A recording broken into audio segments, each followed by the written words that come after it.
Civil Liberties Australia is what CLA stands for, and it was established 20 years ago by a couple in Canberra who were becoming increasingly concerned about injustices and the widening gap between corporations and the rest of us in Australia. The incarceration rate, the increasing surveillance laws, and the need for a Human Rights Act to deal with this across the nation. CLA were at Parliament House this morning for an hour for a silent protest because we're trying to change what we can't accept, which is police investigating police. What worries us about police investigating police is that the Corruption and Crime Commission in Western Australia was set up in order to oversee the police as ordinary human beings like us. But in fact, the Corruption and Crime Commission are no longer particularly interested in what the police are doing. So our incarceration rates are rising by 3 times the amount in the past 10 years as previous to that. We're finding that individual injustices as a result of police behaviour are being ignored or dismissed by politicians. So we need a Human Rights Act to address all Australians, and WA is very reluctant to enter into negotiations about that. And the incarceration rate itself is the outcome of police behaviour, trying to put notches on their belts. And the censorship and lack of rights in our prisons is terrifying when we realise these people are going to be released into the community, not having been rehabilitated, with nowhere to live, no potential means of having an income or having a career. And so the recidivist rates, which is people going back to prison, are rising as well. So the overall cost of that is colossal on the taxpayer. So that pretty well sums up what the reason for being outside Parliament House this morning. The Indigenous incarceration rate in Western Australia is internationally infamous. We have the highest rates of Indigenous incarceration in the world in this wealthy state of ours. It beggars belief. And not only that, we're locking up Aboriginal children as well. And Civil Liberties has that as front and centre of our letters to politicians at the moment. This is an outrage, at a time when we're supposed to be closing the gap. The effects of Indigenous incarceration in WA are first and foremost immensely costly to the taxpayer. That's the first thing. If you're worrying about money and waste of money, it is a colossal waste of money, because we could be spending that money on creating decent housing, health for Indigenous communities, education for their young. But as things stand, what we're doing is seeing deaths in custody rise. So it's almost as though it's out of control, and no matter how much we campaign or canvass politicians, we're not really being heard, because we're getting letters from the Corrective Minister and the Attorney General telling us that this is something they're beginning to deal with, without being particularly specific. So we have to trust them. And I'm afraid trust in politicians now has reached an all-time low.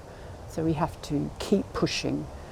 The Indigenous incarceration rate is equivalent in CLA's mind to genocide. The cost on all of us of Indigenous and regular incarceration is that more and more people are being locked up, and a lot of them are suffering mental health conditions, which was the problem in the first place. And so that's not being addressed. And so those prisoners who do emerge after their sentence, eventually, will have a devastating impact on the community in the years to come, because they will be desperate people. Family and domestic violence is a real big problem at the moment. Apparently police are called out every 4 minutes to a family or domestic violence incident across the state, possibly across the nation. But in Western Australia, we explored why many women who are being beaten up find themselves incarcerated instead of the reverse. And interestingly, domestic violence amongst police themselves is big. In the past year, I've had 7 ex-police wives contact me, but desperate to remain anonymous. They experienced awful brutality from very stressed police, and I want to make it clear that the police themselves are often very distressed and stressed, which is another reason why we want oversight, fair and equal oversight. We want them treated like ordinary people. But the domestic violence incidences amongst police are terrifying, and the wives are too frightened to speak up. They were too frightened to join us this morning. And not only that, many of their children have fled the state. Now this is, just to have 7 ex-wives come to CLA in 1 year is remarkable, because they've also wanted to run away after they've let me know what they know. They want me to sort it out and they run away because they're terrified. I find that really, truly shocking. And that without police oversight and addressing the police culture for their sake as well as ours, for their families' sakes as well as ours, then this will just continue, and I can only see it getting worse.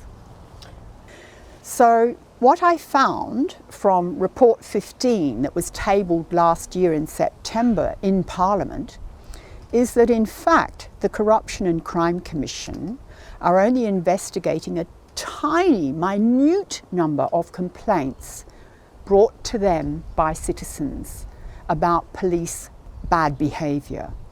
And I have this pie chart here that shows you openly in Report 15 how little the CCC is investigating police. So you might ask, what are the CCC doing? Who are they investigating? And the fact is that they apparently are investigating political and bureaucratic corruption, which I'm sure exists, I'm certain of that.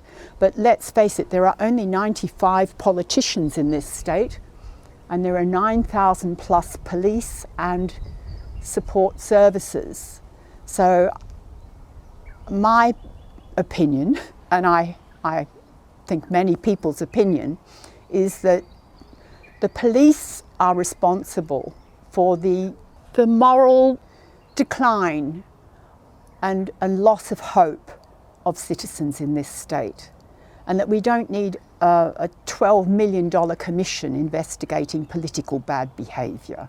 Surely they can do that amongst themselves. The Corruption and Crime Commission, which is known as the CCC in WA, was set up to investigate complaints about police brutality or misconduct across the state, and including all of us in the regions and the city.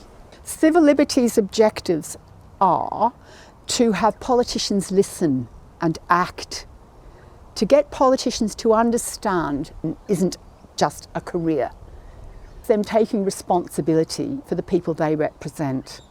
And they've really got to, because if they don't grasp that nettle, we are looking at mayhem in 10 years from now. So civil liberties is on a mission. We have got to turn the tide. We've got to get politicians to listen. The justice system in Australia, right across Australia, really needs a complete review.